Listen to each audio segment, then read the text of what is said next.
तो एक बार फिर आप सबका स्वागत है। हम बात कर रहे हैं किस्सा कुर्सिका में अब बिहार की। मोदी विरोधी कैंप बालासोर रेल हादसे पर रेल मंत्री का इस्तीफा मांग रहा है। बता रहा है पहले भी इस्तीफे हुए हैं। एक हादसा बिहार में भी हुआ, बिहार के भागलपुर में। विपक्ष इस मुद्दे पर पूरी तरीके से खामोश है। बिहार में 1700 करोड़ रुपए का पुल मांगे खिलौने की तरह या ताश के पत्तों की तरह बिखर गया और बिखर कर बह गया। 5 सेकंड में गंगा नदी में समा गया। यह पुल 2005 से बन रहा, 2015 से बन रहा था। अब नीतीश कुमार जिनके ऊपर इल्जाम लग रहा है कि आपकी सरकार में इतना बड़ा करप्शन हो गया, वो कह रहे हैं कि हां करप्शन तो हुआ है। फिर उनसे जब इस्तीफा मांगा जा रहा है तो वो कह रहे हैं कि इस्तीफा किस बात का, हमने तो इस पर जांच बैठा दी थी। अब सवाल यह है, करप्शन के पुल पर मोदी विरोधी सब खामोश क्यों हैं? क्या बिहार में करप्शन अब कोई मुद्दा ही नहीं बनता? नीतीश राज में उनकी इमेज से, सुशासन बाबू की इमेज से क्या करप्शन का आरोप चिपक पाएगा? और बिहार सरकार में जो 1700 करोड़ रुपए पानी में बह गए, इसके लिए जिम्मेदार आखिर कौन है? कौन इसकी जिम्मेदारी लेगा? आपको हम नीतीश कुमार और उप मुख्यमंत्री तेजस्वी यादव की बात सुनाएंगे। पहले जरा तस्वीरें देखिए आप कि हादसा हुआ कैसे। तो ये पुल देखिए, पुल बना हुआ है और देखते ही देखते पुल का पूरा स्ट्रक्चर जो है वो पानी के अंदर समा जाता है। देखने वाले गए थे पुल की खूबसूरती को निहारने, वीडियो बना रहे थे। उन्हें क्या पता था कि उन्हीं के कैमरे के सामने ही ये पुल गिर पड़ेगा। और ये भी आपको बता दूं कि ये वो पुल है 1700 करोड़ रुपए की लागत से बन रहा है, याद कीजिएगा। और पिछले साल एक बार आंधी आई बिहार में, आंधी तूफान जबरदस्त आया, तो इस पुल का 100 फीट का हिस्सा आंधी तूफान में भी गिर गया था। उसके बाद जांच बैठाई गई थी। ठेकेदार से, जिस कंपनी को कंस्ट्रक्शन का ठेका दिया गया है, तमाम तरीके के सवाल पूछे गए थे। लेकिन पुल उसके बाद दोबारा बनना शुरू हुआ। आईआईटी के इंजीनियर आकर जांच करके गए थे, कहा था स्ट्रक्चर में कमी है। अब उसके बाद बिहार सरकार कह रही है कि हमने इस पुल का जो हिस्सा हमें कमजोर लग रहा था उसको हमने डिमोलिश करने का, तोड़वाने का आदेश दे दिया था। लेकिन पुल पर काम जारी था और इस साल ये पूरा का पूरा पुल ही ढह गया। अब ऐसा नहीं है कि इस मुद्दे पर अगर नीतीश कुमार का इस्तीफा मांगा जा रहा है तो बीजेपी से सवाल पूछने के लिए नहीं है। नीतीश कुमार, तेजस्वी यादव और बीजेपी दोनों के साथ मिलकर सरकार में रह चुके हैं और सभी लोग एक दूसरे को दोषी बता रहे हैं इस बार। इसीलिए हम पूछ रहे हैं कि इसकी जिम्मेदारी किसकी है? ये 1700 करोड़ रुपए जो पानी में बहा है, ये कौन वापस करेगा? और क्या इसके लिए कोई जेल जाएगा? इसके लिए किसी का इस्तीफा होगा? प्रदीप जी, अब पहले जरा नीतीश कुमार और तेजस्वी यादव को सुन लें, फिर मैं आता हूं आपके पास। और ठीक नहीं बना रहा तभी ना गिर जा रहा है भाई। इसका मतलब उसको तो और मजबूती से बनना चाहिए था, बन करके और तैयार हो जाता, लोगों को कितनी खुशी थी।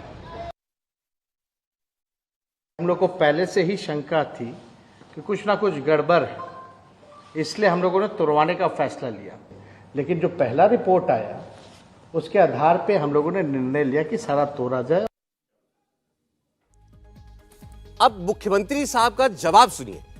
मुख्यमंत्री कह रहे हैं कि ठीक नहीं बन रहा था तभी तो ना गिर गया। कौन जिम्मेदार है? इतना कह दिया, बात खत्म। पहली बात, आंधी तूफान में महाकाल लोक के परिसर में कुछ मूर्तियां गिर गई तो शिवराज सिंह चौहान का इस्तीफा। जो लोग मांग रहे हैं वो पुल गिरने पर खामोश है। बिहार एकमात्र ऐसा राज्य है और नीतीश कुमार एकमात्र ऐसे मुख्यमंत्री, मैं कह रहा हूँ दुनिया में ऐसे होंगे, जो 17 साल से सभी पार्टियों के साथ सरकार बना चुके। बिहार की कोई पार्टी नहीं बची है जिसके साथ सरकार न बनाई हो। लेकिन उसके बावजूद वो कुछ भी गड़बड़ हो, जहरीली शराब पीने से लोग मर जाएं, शराबबंदी के बावजूद शराब का धंधा चलता रहे, मुख्यमंत्री की कोई जिम्मेदारी नहीं है। मुख्यमंत्री की कोई जिम्मेदारी नहीं है, समझ में आ सकती है बात। 1 मिनट के लिए मान लीजिए मुख्यमंत्री ये सब नहीं कर रहे हैं, लेकिन जिसको जिम्मा दिया है उसकी तो जिम्मेदारी कहीं कुछ तय होनी चाहिए। तो ये बिहार का ऐसा मामला है कि एक व्यक्ति जो 17 साल से लगातार मुख्यमंत्री है, उसके राज्य में आप देखिए इंफ्रास्ट्रक्चर डेवलपमेंट का क्या हाल है। ये जो सुशासन बाबू का उनको तमगा मिला वो उनके 2005 से 2010 के कामकाज के कारण निश्चित रूप से बहुत बढ़िया काम था जी। बिहार को निराशा के गर्त से उबार कर ले आए थे नीतीश कुमार, लेकिन उसके बाद से नीतीश कुमार की पकड़ प्रशासन पर और राजनीति दोनों पर पकड़ उनकी फिसलती जा रही है। लगातार उनका जो लोकप्रियता का ग्राफ है वो गिरता जा रहा है। अब नीतीश कुमार के राज में भ्रष्टाचार हो जाए, पुल गिर जाए, मकान गिर जाए, कुछ गिर जाए, लोगों पर ज़्यादा मुझे नहीं लगता कि इसका बहुत असर पड़ने वाला, क्योंकि ये लोगों के लिए आश्चर्यजनक नहीं है। अगर ऐसा ना हो तो ज़्यादा आश्चर्य होगा। तो बिहार में बिहार की तीनों मुख्य पार्टियां, बल्कि चारों कह लें, कांग्रेस को भी मिला लें, तो वो सब मुख्य नहीं है। हाँ, लेकिन जो है मुख्य रह चुकी है। मैं 90 समय तक जो है सत्ता में रहे, 90 तक तो रही। हाँ, और 90 से जो है अब 2023 तक ये जो पार्टियां हैं इस समय सरकार में और छोटा कर दीजिए, जब से ये पुल बन रहा है तब से सारे दल रह चुके हैं सरकार। हाँ। तब से भी सभी पार्टियां रह चुकी हैं। इसलिए मैं तो कह रहा हूं बीजेपी से भी सवाल पूछे जाने चाहिए। लेकिन जो लोग रेल हादसे पर, और बहुत बड़ा रेल हादसा है, उसकी तुलना इससे नहीं की जा सकती है। लेकिन जरा सोचिए, यह पुल तो बन रहा था, ये पुल अगर चालू हो गया होता, माना जा रहा था कि ये पुल अब कुछ महीनों के अंदर खुलने वाला था और इस पर ट्रैफिक चल गया होता, नहीं, मुख्यमंत्री क्या हो जाता? सौरभ जी, मैं तो कहूंगा मुख्यमंत्री पहले गिर गया। मुख्यमंत्री दोनों कह रहे हैं कि हमको मालूम था गड़बड़ थी। मैं तो कह रहा हूं पहले गिर गया तो लोग बच गए। अगर मान लीजिए बन के उद्घाटन हो गया होता और फिर गिरता, और उस वक्त तो ज्यादा खतरनाक। सर कहां है ममता जी, अब कहां है राहुल गांधी? क्यों नहीं पूछ रहा क्या हो गया, ये पुल कैसे गिर गया? आपसे मैंने कहा ना कि इस देश में राजनीति का एक ही चरित्र है। जब सत्ता पक्ष में जो होता है वो बचाव करता है, जब विपक्ष में होता है इस्तीफे मांगता है। बीजेपी केंद्र में बचाव कर रही है, खामोश है, बिहार में इस्तीफा मांग रही है। विपक्ष जो है केंद्र में इस्तीफा मांग रहा है रेल मंत्री का, बिहार में खामोश है। तो ये जो दोहरा मानदंड है दलों का, भाई पुल गिरा कलकत्ता में ममता बनर्जी का इस्तीफा हुआ क्या? पुल गिरा बनारस में योगी जी का इस्तीफा हुआ क्या? पुल गिरा मोरबी का भूपेंद्र पटेल का इस्तीफा हुआ क्या? तो इस देश में अब जब आप हो जाता है तो दूसरे की सरकार में हो, मतलब मानदंड सत्ता में रहने का विपक्ष में रहने के बदल जाते हैं। नहीं, लोग ये कह रहे हैं ना, बीजेपी के नेता ने लिखा है कि बिहार में नीतीश जी का इस्तीफा मत मांग लेना, नहीं तो सेक्युलरिज्म खतरे में पड़ जाएगा। वहां जाएंगे धर्मनिरपेक्षता खतरे में पड़ जाएगी।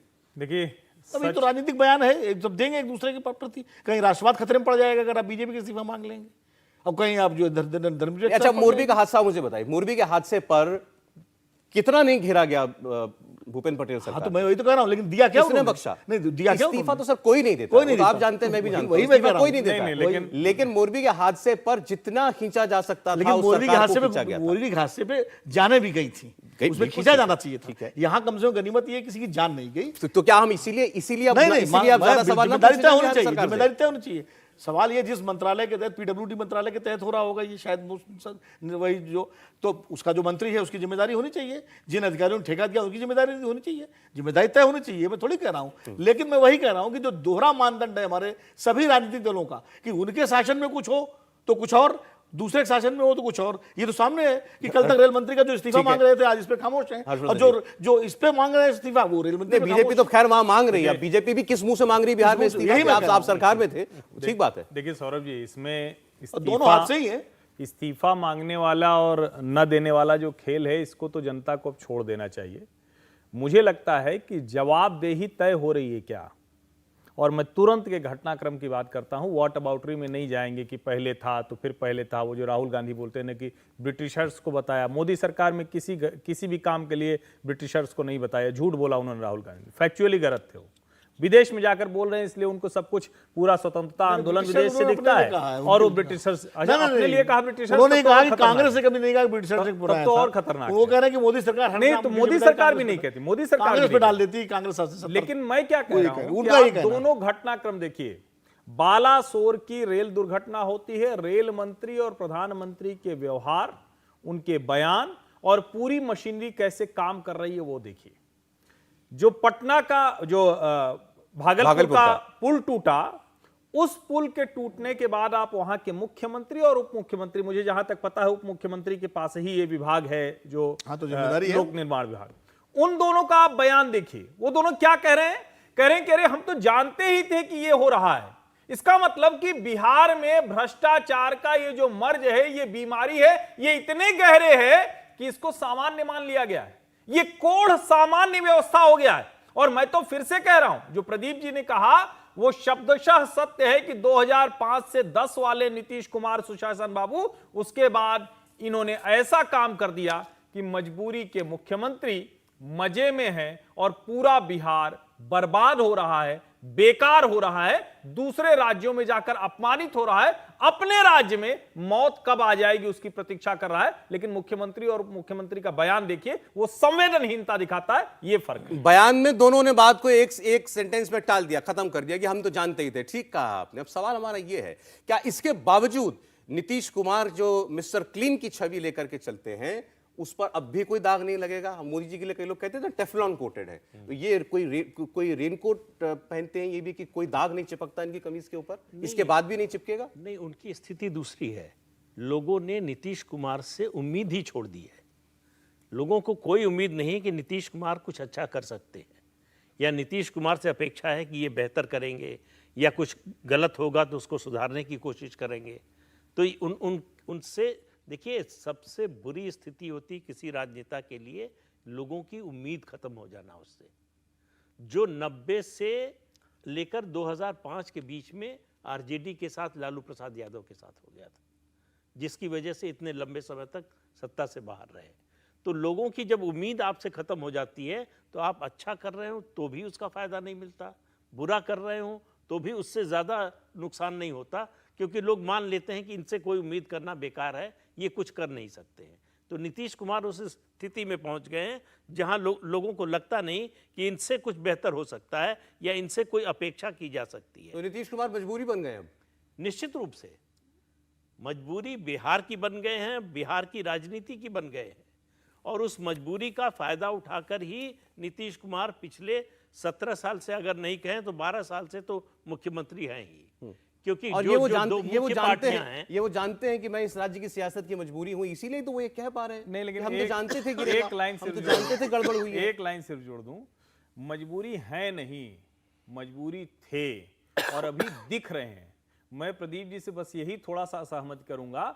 अब देखिए किस तरह से पहले नंबर की पार्टी तीसरे नंबर की पार्टी बन गई, और इस वक्त अगर कोई पार्टी पूरे देश में सबसे ज्यादा खतरे में है तो नीतीश कुमार की जनता दल यूनाइटेड है, जो अभी आने वाले चुनाव में दिख जाएगा। देखिए हर्षवर्धन जी, सवाल मुझसे पूछा कि लेकिन मेरा समय ले लेते हैं, छोटे भाई हैं, कोई बात नहीं। नहीं, मैं अब चुप हो जाऊंगा। नहीं, ऐसा कुछ नहीं है। देखिए, नीतीश कुमार जब एक पाले में होते हैं तो उनके बारे में कुछ कहा जाता है, जब दूसरे पाले में आते हैं तो कुछ कहा जाता है। नीतीश कुमार जब तक बीजेपी के साथ रहते हैं तब तक वो सेकुलर फोर्सेस के निशाने पर रहते हैं, वो उनको पलटू राम कहा जाता है।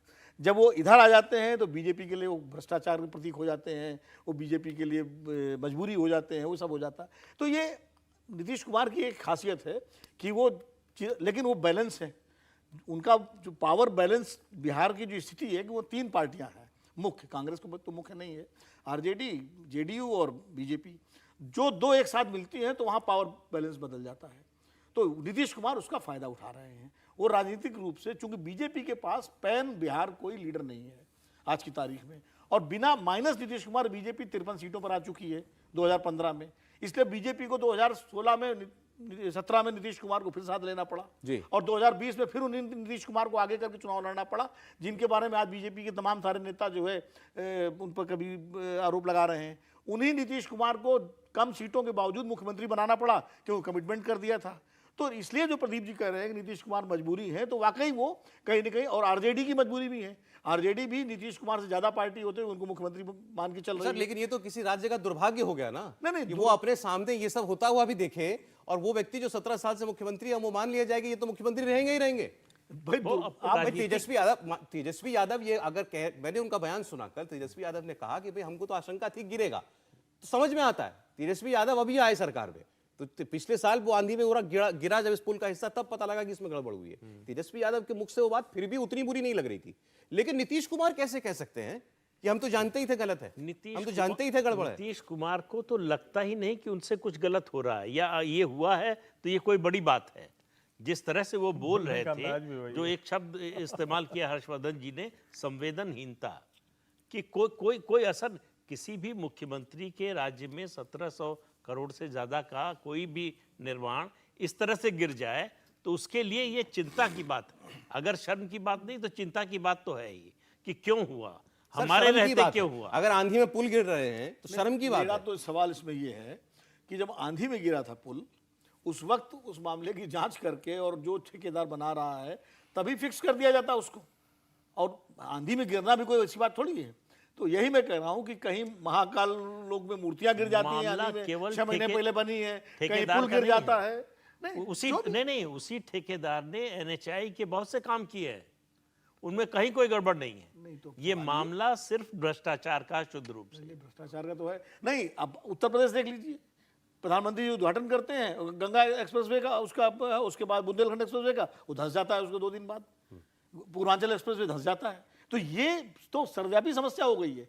नीतीश कुमार सर को ऐसा पता तो ऐसा नहीं होता। नहीं, लेकिन नहीं, ऐसा धंस जाता ऐसा- जो ये दिखा है ऐसा नहीं होता सर। अरे भाई पूरा अगर वो तो रोड है इसलिए उतना नहीं दिखती, लेकिन धंस जाती है ना। 350 किलोमीटर में अगर 10 मीटर कहीं जो है हो गया गड्ढा, तो उसकी सवाल तुलना ये है- इस पुल के नहीं, गिरने तुलना से नहीं इसलिए हो हो रही है कि जो भ्रष्टाचार की आप बात कर रहे हैं, ये भ्रष्टाचार सर्वव्यापी है। नहीं, इसीलिए वो धंस रहा है। वो ये गंगा एक्सप्रेस वो ये हो या पूर्वांचल बैलेंस वाली एक्सप्रेस बात हो। ना हो सर कि भाई इनके यहाँ गिरता नहीं है नहीं तो बैलेंस वाली वहाँ बात सड़क गिरती है, यहाँ पुल गिर गया। नहीं, लेकिन क्या उस पर हम इतनी डिबेट करते हैं जब गिरती है? सर नहीं करते नहीं, ना। नहीं, डिबेट हाँ, हुई, सड़क भी बिल्कुल, बैलेंस- बिल्कुल डिबेट सड़क हुई, नहीं हुई है। बिल्कुल, बहस बिल्कुल। बहस में मैं- बातें आती हैं, आप ठीक कह रहे हैं, उतना बड़ा मुद्दा नहीं बनता। वो इसीलिए 300 किलोमीटर की सड़क में अगर 20 फीट गड्ढा हुआ है, 50 फीट गड्ढा हुआ है, नहीं, मैं याद आपका दिला दूं, पूरा एक- का पूरा पुल एक 2 याद दिला साल में 2 बार गिर जाए। सौरभ जी, कोई सौरभ, कोई कोई 20 अनुपात सेकंड। में ये बात तो करेंगे निर्माणाधीन ना। है, वो तो निर्माण होकर उद्घाटन हो चुका है, झंडी दिखाई जा चुकी है, जनता को समर्पित हो चुका है, तब धस रहा है। फर्क ये भी तो देखिए, ये तो अभी गार्डर लगे हुए हैं, इस काम चल रहा है तब गिरा। मैं उसकी डिफेंड नहीं कर रहा हूं, लेकिन मैं दोनों की बात ये कर रहा हूं